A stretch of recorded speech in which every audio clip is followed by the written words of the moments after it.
Halo teman-teman, selamat datang lagi. Pernah dengar istilah hubud dunia?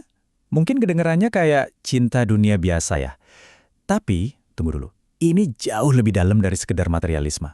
Ini soal, kemana sih sebenarnya arah kompas hidup kita? Nah, hari ini kita bakal kupas tuntas jebakan tersembunyi ini.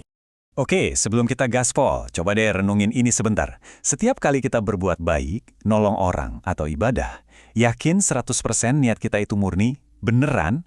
Apa jangan-jangan ada udang di balik batu? Nah, pertanyaan simpel tapi nusuk ini nih kuncinya buat ngebuka semua yang akan kita bahas.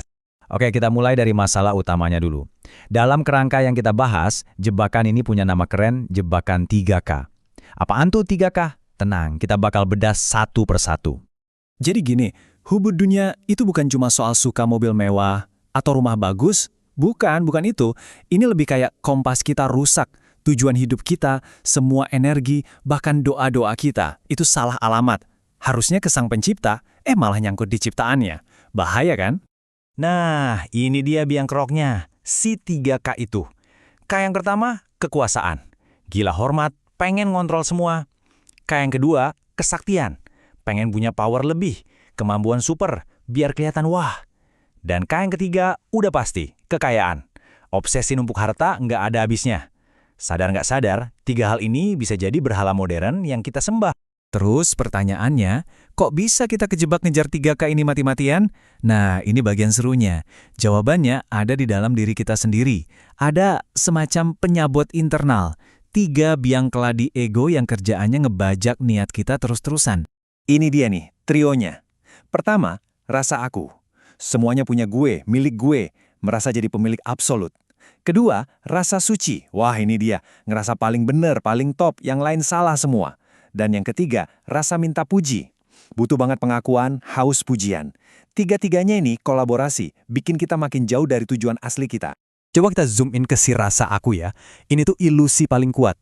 Kita ngerasa mobil, rumah, jabatan, bahkan keluarga tuh milik gue. Padahal kan statusnya cuma dipinjemin, titipan. Nah, rasa posesif inilah yang jadi bensinnya buat ngejar 3K. Gaspol tanpa rem. Oke, semua ada harganya kan. Nah, hidup kejebak di hubud dunia ini ternyata bondnya mahal banget secara spiritual. Konsekuensinya nyata, bisa dibilang kita jadi punya utang dan harus ngantri panjang banget nantinya. Konsep ini gila sih. Coba bayangin, tiap napas yang kita hirup, tiap nasi yang kita makan, tiap duit yang kita pakai, kalau niatnya karena ego, buat pamer, buat nunjukin kekuasaan, itu semua dicatatnya bukan jadi berkah, tapi jadi utang sumber daya. Gampangnya, kita pakai fasilitas ilahi buat tujuan yang melenceng. Ngeri kan? Dan ya, namanya utang ya wajib dibayar. Akibatnya apa? Nanti setelah hidup ini selesai, jiwa kita itu kayak ditahan dulu. Antriannya jadi panjang banget sebelum bisa naik kelas spiritual atau balik lagi sekolah di kehidupan berikutnya. Jadi, kita sendiri yang bikin perjalanan kita jadi telat. Oke, seram ya konsekuensinya.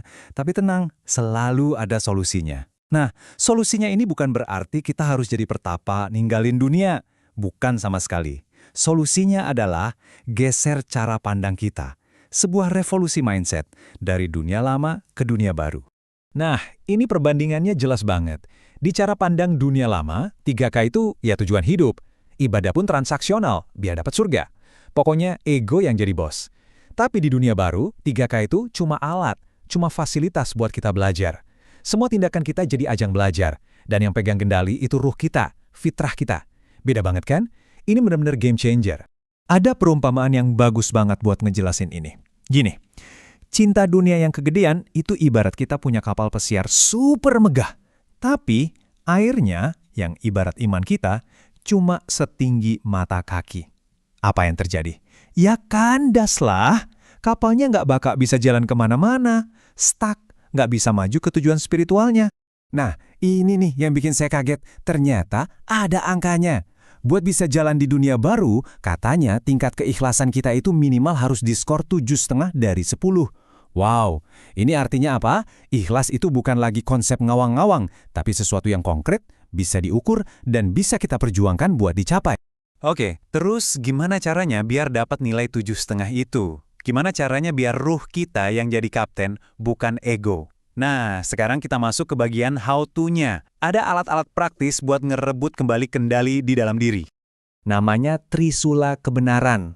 Ini siklus 3 langkah yang harus kita putar terus. Pertama, sadar.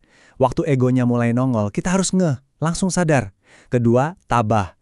Tahan godaannya, jangan diikutin, kuat-kuatin diri. Ketiga, sabar. Karena ini maraton, bukan sprint. Perjuangannya seumur hidup. Jadi, sadar, tabah, sabar. Ulangi terus, jangan pernah bosen.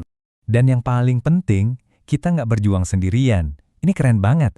Katanya, di dalam diri kita itu ada pembimbing spiritual yang siap sedia. Disebutnya malaikat mukarobin.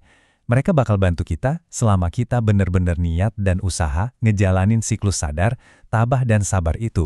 Jadi, kalau mau ditarik kesimpulan, intinya ini. Kemenangan sejati itu bukan soal nguasain dunia, bukan soal punya harta paling banyak atau jabatan paling tinggi. Bukan. Kemenangan yang sesungguhnya itu terjadi di medan perang internal kita, yaitu saat ruh kita, fitrah kita, berhasil jadi komandan utama yang ngendalin si ego. Itu dia puncak kemenangannya. Nah, semua pembahasan ini akhirnya balik lagi ke satu pertanyaan simpel, tapi dalam banget. Coba sekarang, jujur sama diri sendiri. Setiap hari, dari bangun tidur sampai tidur lagi, di setiap keputusan kecil maupun besar, siapa sih yang sebenarnya jadi pemimpin di dalam diri Anda? Ego Anda atau ruh Anda? Karena jawaban dari pertanyaan itu menentukan segalanya.